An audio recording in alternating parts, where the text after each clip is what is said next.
थुंग थुंग अपनी बीवी और बेटे को साथ लेकर रोज सुबह अपनी ठेला गाड़ी धकेलते हुए गांव-गांव घूमता और उस पर रंग बिरंगी पतंगे बेचता। और शाम ढलते जब वह सब थके हारे टूटे शरीर के साथ घर लौटते तो उसकी पत्नी निराश होकर बोलती, दिन भर इस आग जैसी धूप में जलकर भी बस इतने से पैसे, ऐसे कैसे चलेगी हमारी जिंदगी। थुंग थुंग सुन के चुप रहता, क्योंकि वह जानता था गरीबी इंसान को सख्त बना देती है। एक दिन गरीबी और मजबूरी से हार कर थुंग थुंग अकेला गांव के बाहर एक शांत तालाब के किनारे बैठ के पानी में पत्थर फेंक रहा था और रो रहा था। कैसी किस्मत दी है ऊपर वाले, घर में दाने नहीं और एक नन्हा मेहमान आने वाला है। मन हो रहा इसी पानी में कूदकर जान दे दूं, लेकिन कमबख्त तैरना भी नहीं आता। तभी अचानक पानी को चीरते हुए एक बेहद खूबसूरत जलपरी बाहर निकली। देखते ही थुंग थुंग की आंखें डर के मारे फटी की फटी रह गईं। जलपरी बोली, डरो मत थुंग थुंग, मैं इस जल की रक्षिका हूँ। मैंने तुम्हारी सच्चाई और तुम्हारा दुख देखा है।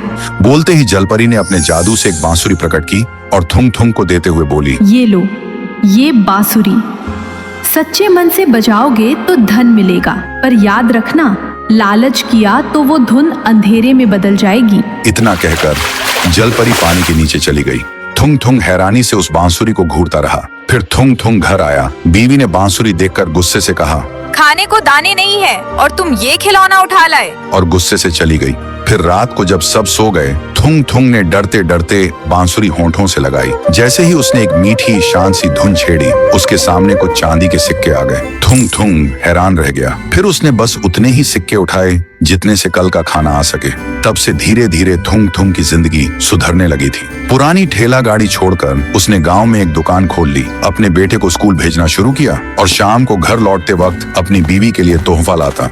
और अब वह बांसुरी तभी बजाता जब दुकान बिल्कुल न चलती। लेकिन जब थुंग थुंग की जिंदगी अचानक सुधरने की बात गांव के मुखिया को पता चली तो वह जलन के मारे आग का गोला हो गया। फिर एक रात वो चुपके से थुंग थुंग के घर आया और खिड़की से झांकने लगा। उस दिन थुंग थुंग की दुकान नहीं चली थी, इसलिए जैसे ही उसने जरूरत के लिए बांसुरी बजाई, मुखिया ने वह जादू देख लिया। देखते ही मुखिया की आंखों में लालच चमक उठा। उसने मन ही मन सोचा, बेवकूफ, जादुई बांसुरी से सिर्फ चंद सिक्के, मैं होता तो सोने की बारिश कराता। उसी रात जब थुंग थुंग गहरी नींद में सो गया, मुखिया वह बांसुरी चुपके से चुरा कर ले गया। फिर अपने घर आकर उसने बांसुरी होंठों से लगाई और लालच में जोर जोर से बेसुरा बजाने लगा। तभी अचानक आसमान से भयंकर तरीके से उसके ऊपर सोने की बारिश होने लगी और देखते ही देखते मुखिया सोने के नीचे दब गया और उस सोने के साथ साथ जमीन के अंदर धंस गया।